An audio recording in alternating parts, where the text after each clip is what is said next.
So boss, video natin yung ano, bali ito lang, tsaka konting repair sa wiring. So bali, shipping lang man, yung price nito plus shipping. So, pag mag-package kayo, mag-ano kayo boss dating dyan, itong red dito, red din. Pasensya na, mahina yung boses ko boss, fasting kasi ako. So, ito yung red dito sa wiring, red din po doon sa going sa hopper. Tapos ito naman boss, bali kakabit mo lang siya dito. Tapos boss, kung maglalagay ka sa box, kung maglalagay ka sa box, i-picture mo lang boss bago mo tanggalin kung sakaling meron kang kailangan tanggalin. And then yung recommend ko boss, kung maglalagay, kung magtatanggal ka, isa-isa lang, tanggal tapos balik muna. Then kung meron ka pang kailangan isa pang tanggalin, tapos ibabalik din kaagad para hindi kayo magka-problem.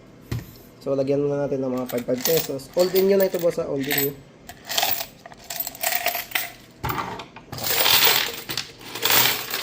Baka natapon. Ay, may 10 pala. Tanggalin ko muna yung 10. 5 lang lahat ilalagay dito, boss. Yan. So, ang maganda dyan, may container na siya kaagad. Tapos, malaki na rin yung container niya. So, marami kang mailalagay na coins. Damihan na natin. Nalagay ko lahat. Pero, ginito ko lang para hindi matapon.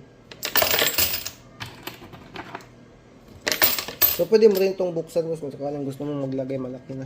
So, may screw dito. Buhos mo na lang. Pero ngayon, hindi ka nabubuksan. Nubos ko na yung laman. Okay, same lang man yun. Ito, tsaka ito. Papasok din sa loob. So, subukan na natin 10 piso. Coin. Ito, may 10 piso tayo dito.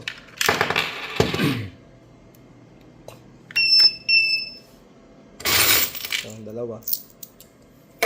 Subukan naman natin 20. Hindi ko na masyadong abangan yung video, boss, ha. Medyo marami naman akong sample yan, 20. Iba na yung counting ngayon, boss, no? Para hindi yan magkamali sa pagbilang. Yan, meron kang 4. 50 means 10 piraso na 5 peso coins. 50. Yan o, 50. Yan. So, 1, 2, 3, 4, 5. 1, 2, 3, 4, 5. Okay, klaro. Bukan na natin, 100.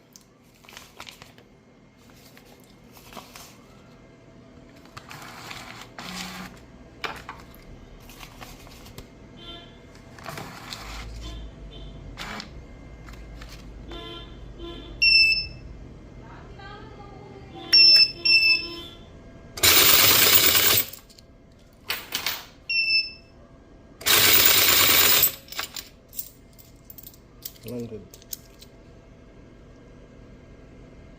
10.